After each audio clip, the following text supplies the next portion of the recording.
Plead. Plead. For the fifth. For the fifth. Letitia Romero, a GOP candidate for Staten Island Borough President with a history of racist remarks, was among a busload of islanders who traveled to Washington, D.C. on January 6th. In screenshots from a now-deleted Facebook Live video, Romero, a 30-year power broker in the borough, broadcast herself from Washington, D.C. Romero and her fellow passengers were on their way to Donald Trump's March to Save America rally at the National Mall that preceded the insurrection at the Capitol. City Council District 50 candidate Sam Pirozzolo, owner of the infamous giant T lawn sign, shared a photo to social media of the bus ride to D.C., tagging Romero and local artist Scott Lebedo, responsible for the unauthorized paint line along Highland Boulevard's divider. Romero made national headlines for shouting Heil Hitler at a rally opposing coronavirus restrictions, after being called out by a local activist, Jazzy Robinson. Romero initially defended her anti-Semitic remarks in a Facebook comment, writing, "I admit it wasn't my most eloquent speech, but I hope you can see that in this case I was comparing the mayor to Hitler, sending troops in to take people's property in Germany." On December 19, 2020, Romero also posted on Twitter about U.S. Representative Alexandria Ocasio-Cortez, hoping she'd be sterilized by the COVID-19 vaccine. This comment recalls the history of eugenics and forced sterilization of women of color in the U.S., seen most recently in revelations about forced sterilizations in ICE facilities. Community activist Tammy Greer-Brown criticized the apparent enabling of Romero's access across the island in a widely shared Facebook post.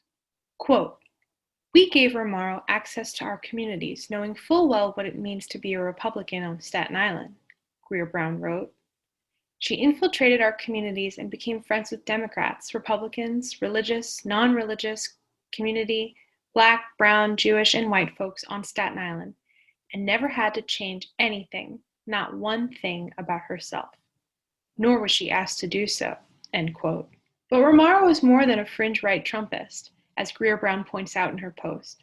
The candidate is a staple in the borough's political scene and is linked to powerful mainstream political figures on the island, like Representative Nicole Malliotakis. Greer-Brown also notes Romero has worked with both Republicans and Democrats in her involvement with community groups and campaigns over the years. Malcolm Penn, of the anti-violence group True to Life, wrote in a Facebook post that Islanders should reevaluate their place in politics and community outreach if they're working with people like Romero in light of her participating in the storming of the Capitol. Republican Nicole Malliotakis and Democrat Diane Savino jointly honored Romero in 2011, then chairwoman of Community Board 1, in celebration of Women's History Month. Romero's PR company, the Vaughn Agency, also worked on Malliotakis' unsuccessful mayor bid in 2017, and managed Malliotakis' social media for her successful 2020 congressional campaign. Malliotakis spoke out against Capitol rioters and condemned Romero's comments. But neither her nor outgoing Staten Island Borough President James Otto have inclined to whom they will support in the upcoming Republican primary on June 22nd. According to an anonymous source from the Staten Island Republican Party, where Romero served as chair from 1999 to 2002, the local party establishment must figure out how to move on in this post-Trump world, speaking to City and State in January, and suggested that Romero and Pirozzolo represent the party's fringes. But local activist Greer-Brown disagrees. She suggests that Romero's brand of Trumpism, close alignment and continued support of the former president, which may have been the strategy that led to Malliotakis' 2020 victory, will continue to work in her favor among other positions that appeal to bipartisan voters. For example, focus on supporting law enforcement after a summer of Black Lives Matter and anti-police brutality protests on the island and across the nation. Yet the hyper-focus on Donald Trump and sensationalism caused by the words and actions of his most ardent supporters serves a narrative that Trump's influence radically altered the political scene and life in general on Staten Island.